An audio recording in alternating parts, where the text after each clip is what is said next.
Assalamualaikum warahmatullahi wabarakatuh. Hello everyone. Let introduce myself.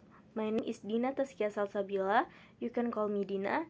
NPM 244111034. I am from Management Program Studi, Fakultas Ekonomi dan Bisnis. Here I will explain about pengertian dan ruang lingkup manajemen sumber daya manusia atau Human Resource Management. Pengertian manajemen sumber daya manusia atau Human Resource Management.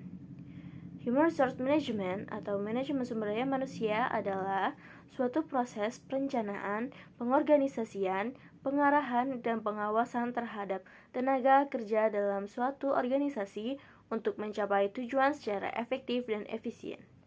Human Resource Management menekankan bahwa manusia bukan sekadar faktor produksi, melainkan aset strategis yang dimiliki nilai, kemampuan, dan potensi yang dapat dikembangkan.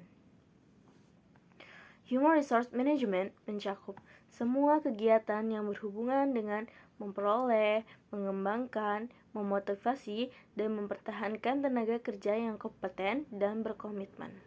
Dalam konteks modern, Human Resource Management juga berperan dalam membangun budaya organisasi, manajemen kinerja, serta pengelolaan perubahan dan inovasi. Tujuan Human Resource Management. Tujuan utama Human Resource Management adalah memastikan bahwa organisasi memiliki sumber daya manusia yang tepat dalam jumlah, keterampilan, dan motivasi yang sesuai dengan kebutuhan organisasi. Secara lebih rinci, tujuan Human Resource Management antara lain: A. Menempatkan orang yang tepat di posisi yang tepat. Right man on the right place. B. Pengembangan kemampuan dan keterampilan karyawan melalui pelatihan, coaching, dan pendidikan berkelanjutan. C. Meningkatkan kinerja dan produktivitas baik secara individu maupun tim. D. Mewujudkan hubungan industrial dan yang harmonis antara manajemen dan karyawan. I. Manajemen kesejahteraan dan kepuasan kerja untuk meningkatkan loyalitas. F. Mendukung pencapaian visi, misi, dan strategi organisasi. G. Menciptakan lingkungan kerja yang sehat, aman, dan inklusif. 3. Fungsi-fungsi utama Human Resource Management. Fungsi Human Resource Management terbagi dalam beberapa bidang utama yang saling berhubungan. A. Perencanaan sumber daya manusia atau Human Resource Planning. Menentukan jumlah dan jenis tenaga kerja yang dibutuhkan di masa sekarang dan masa depan berdasarkan analisis pekerjaan, proyeksi pertumbuhan organisasi, dan perubahan teknologi. B. Rekrutmen dan seleksi. Proses menarik dan memilih individu yang paling sesuai dengan kebutuhan organisasi. Tahap ini meliputi pengumuman lowongan, penyaringan administrasi, wawancara, tes kemampuan, hingga orientasi awal karyawan baru. C. Pelatihan dan pengembangan. Meningkatkan keterampilan teknis, kemampuan manajerial, serta pengembangan karir agar karyawan mampu menghadapi perubahan dan tantangan baru. D. Penilaian kinerja. Menilai sejauh mana karyawan mencapai target dan standar kerja. Hasil evaluasi digunakan untuk memberikan umpan balik promosi atau program pengembangan. E. Kompensasi dan benefit. Memberikan imbalan yang adil, baik berupa kompensasi finansial langsung seperti gaji, bonus, dan insentif, maupun non-finansial seperti fasilitas, jaminan sosial, dan penghargaan. F. Hubungan karyawan.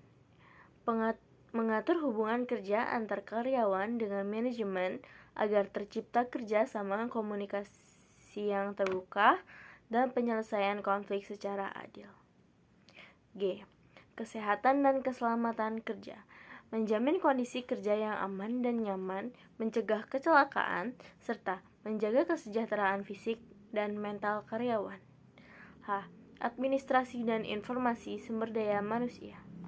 Mencatat, memelihara, dan mengelola data karyawan menggunakan sistem informasi modern seperti HRIS atau Human Resource Information System. Yang keempat, peran Human Resource Management dalam organisasi. Dalam organisasi modern, Human Resource Management memiliki 4 peran strategis utama menurut Dave Ulrich. Yang A. Strategic Partner, membantu manajemen puncak menyusun strategi organisasi dengan memperhitungkan potensi sumber daya manusia. B. Employee Champion, memperhatikan kesejahteraan, motivasi, dan kebutuhan karyawan agar tercipta lingkungan kerja yang positif. C. Change Agent, mendorong dan memfasilitasi perubahan organisasi termasuk adaptasi terhadap teknologi baru dan transformasi budaya kerja. Yang D. Administrative Expert, mengelola administrasi personalia, sistem pengajian, dan kepegawaian secara efisien dengan bantuan teknologi digital. Yang kelima, ada tantangan Human Resource Management di era digital. Dalam era globalisasi, digitalisasi, dan revolusi industri 4.0 sampai 5.0, Human Resource Management menghadapi beberapa tantangan baru, di antaranya A. Digitalisasi HR, penggunaan aplikasi HRIS, Artificial Intelligence, dan Big Data untuk rekrutmen, penilaian, dan pelatihan.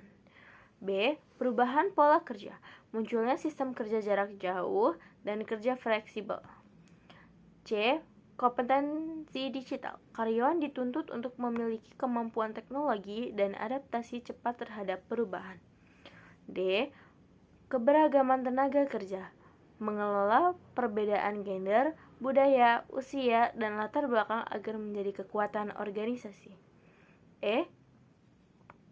Kesejahteraan dan kesehatan mental. Human Resource Management kini tidak hanya fokus pada fisik, tetapi juga keseimbangan mental, stres kerja, dan work-life balance. Yang F. Retensi talenta, menjaga agar karyawan potensial tidak pindah ke perusahaan lain dengan menciptakan budaya kerja yang mendukung pengembangan diri. G. Human Resource Management harus memastikan semua kebijakan dan praktik kerja sesuai hukum dan norma moral. Yang keenam, ada pentingnya Human Resource Management dalam organisasi. Tanpa pengelolaan sumber daya manusia yang baik, teknologi, modal, dan strategi tidak akan bekerja efektif. Human Resource Management menjadi pusat keberhasilan organisasi karena sumber daya manusia menentukan kualitas keputusan dan inovasi. Sumber daya manusia membangun budaya organisasi yang kuat. Sumber daya manusia berperan dalam mempertahankan keunggulan kompetitif. Sumber daya manusia menjadi faktor utama dalam kepuasan